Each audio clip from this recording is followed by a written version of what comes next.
Rise of intermediaries, मध्य man यानी intermediaries यानी मिडिल मैन, उनका राइज कैसे हुआ। Intermediaries play a very important role in the promotion of trade, कि बिजनेस को बढ़ाने के लिए, प्रमोशन करने के लिए, व्यापार का बढ़ावा देने के लिए इंटरमीडियरीज ने एक बहुत इंपॉर्टेंट रोल प्ले किया। पहला पॉइंट है commission agent, broker, distributor for wholesale and retail trade, कि होलसेल और रिटेल ट्रेड के लिए कौन कौन इंटरमीडियरीज सामने आए। कमीशन एजेंट जो कमीशन बेसिस पे काम करते थे, ब्रोकर्स यानी दलाल, डिस्ट्रीब्यूटर यानी सामानों को बांटने वाले, ये सब इंटरमीडियरीज हुए जिन्होंने व्यापार को बढ़ावा दिया। दे helped in expanding trade and brought in huge amount of silver Boolean into Asia, and large share was in India. The institution of जगत सेठ, कुछ जगत सेठ इंस्टीट्यूशंस होते थे, also played an important role during Mughal period. इनका कब role था, कब ये काम करते थे, मुगल पीरियड में। And days of east India company, जब भारत में अंग्रेज सरकार थी, ईस्ट इंडिया कंपनी थी, उस समय ये जगत सेठ हुआ करते थे।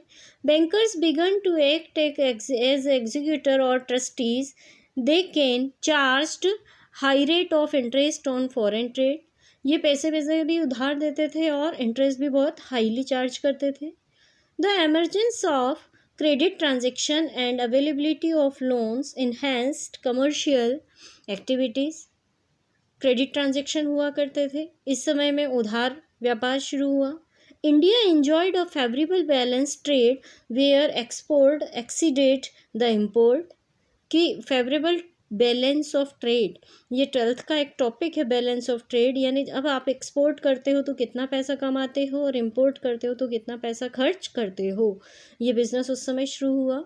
Indigenous banking system benefited the manufacturers, traders and merchants with additional capital funds for expansion and growth.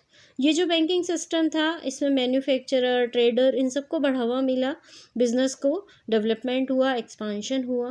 Letter on commercial and industrial bank also provided both short term and long term loans to traders, और बाद में commercial और industrial bank ने खुद शुरू किया middle term के लिए, शॉर्ट टर्म के लिए, लॉन्ग टर्म्स के लिए लोन प्रोवाइड करना।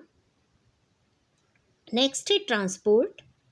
Land and water transport was popular during ancient time, पुराने समय में लैंड और वाटर ट्रांसपोर्ट बहुत पॉपुलर था। Land transports roads had assumed a key role in entire process of growth, कि देश की पूरी ग्रोथ में रोड्स का अपना इम्पोर्टेंट रोल है।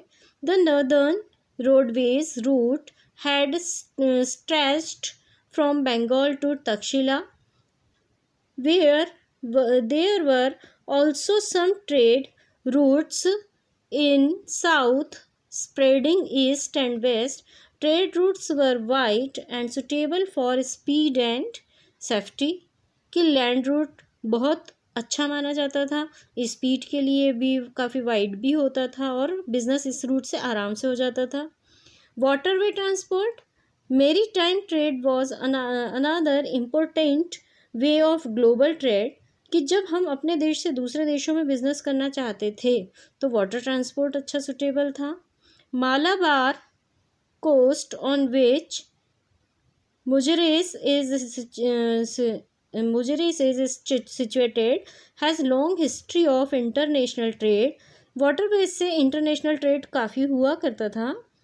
Paper known as black gold was traded through this route, और इस रूट से मेनली जिस चीज़ का बिजनेस होता था वो थी पेपर, उसको उस समय ब्लैक गोल्ड के नाम से जाना जाता था क्योंकि उसका बिजनेस काफ़ी होता था। It was in search of an alternative route to India for spices that led to discovery of America by Columbus. Calicut coast was so popular that it was even visited by Chinese ships to acquire essential items from Middle East as well as paper, diamond, pearls and cotton from India.